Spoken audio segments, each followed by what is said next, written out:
What day is it? Chipotle roast pork day. Chipotle pork roast day. Chipotle pork roast day.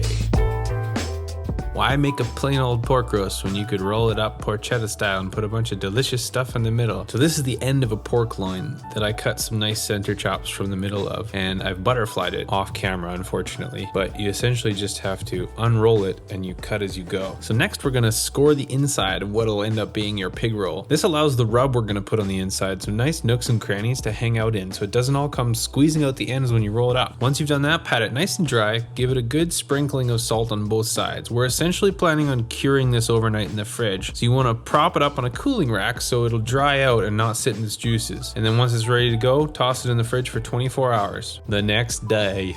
Now for the rub that goes inside. We're going to start with a 1/4 cup of chopped cilantro, a 1/4 cup of chopped parsley, 4 cloves of pureed garlic. You can chop it if you're not so fancy, but this way it doesn't dirty your cutting board. Wink.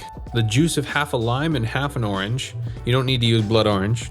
Any orange will do. 1 tablespoon of Dijon mustard, 1 teaspoon of oregano, 1 tablespoon of paprika, 1 tablespoon of pasilla or ancho chili, 1 tablespoon of cumin, 1 teaspoon of coriander, 1 teaspoon of black pepper, and I put some salt in here, but I would skip that because the salt we put on it yesterday is plenty. And then just some olive oil to bring it all together, and now we mix. Pull your cured pig sheet that's had 24 hours uncovered in the fridge to cure and spread the rub all over the inside that we scored. Make sure you get it nice and deep down into the scores. Now we roll.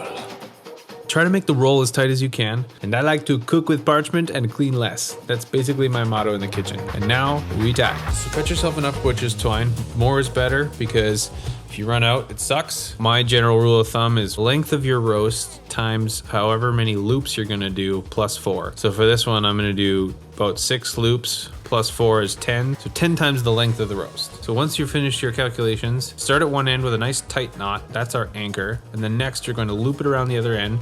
Bring your loop back about 2 inches from the first. And then you're gonna work that intersection of rope nice and tight by pulling it back and forth, and repeat that until you reach the other end. You can kind of retighten the knots as you go as well, so don't worry if they loosen a little bit, so long as they're all tight once you reach the end. Once you do your last loop, hold it nice and tight while you roll it over. Next, go under the rope twice. Not like a knot, but just like an extra pass so it gives the twine extra friction on the rope so it doesn't loosen as you go.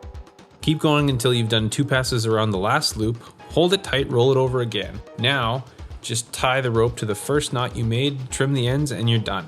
Now for the outside, give it a light rub down with oil, and then I'm going to be using a chipotle mango rub made by Clubhouse La Grill, secretly because my brother-in-law is addicted to this spice and I fed him the leftover in tacos. But put whatever you want on the outside, salt and pepper works just fine. Now I have a corded thermometer with multiple probes, so I like to put a probe in the center and a probe in the end so I could monitor the whole piece of meat as it cooks, but as long as you have some way to check it, you're good. Roast it in a 425 Fahrenheit oven for 40 minutes to an hour, depending on how thick it is and what doneness you're going for. I pulled mine out at 130 degrees Fahrenheit in the center, and it was quite nice. Meanwhile, we're gonna make some nice crispy hash browns. So dice up 1 yellow potato into 3/8 inch dice and toss those potatoes into salted water and bring that to a boil. As soon as it hits a boil, start a 10-minute timer and drain them off as soon as your timer's finished. Once you've drained them, spread them out on a tray, put them in the fridge to cool and set until your pork is done. About 15 minutes minimum. Now when your pork comes out, rest that piggy for at least 20 minutes. Don't even think about cutting into it before that. While it's resting, you're gonna fry the hash.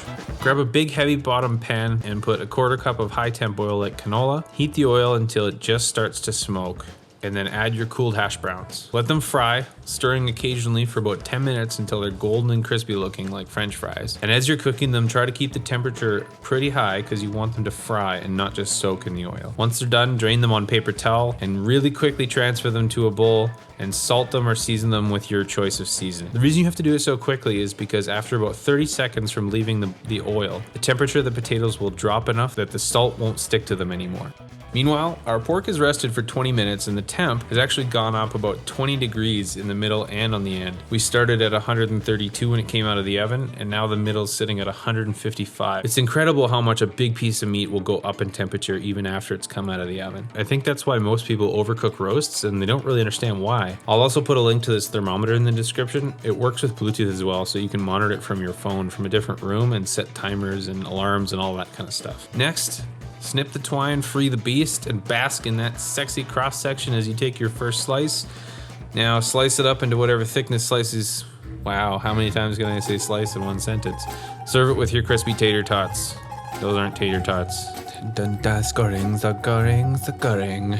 Next, snip the twine, free the beast, and bask in that sexy cross section as you slice it up and serve it with your crispy taters. Thanks for watching, and if you enjoyed this video, please like and subscribe. And now, for some sexy porchetta shots.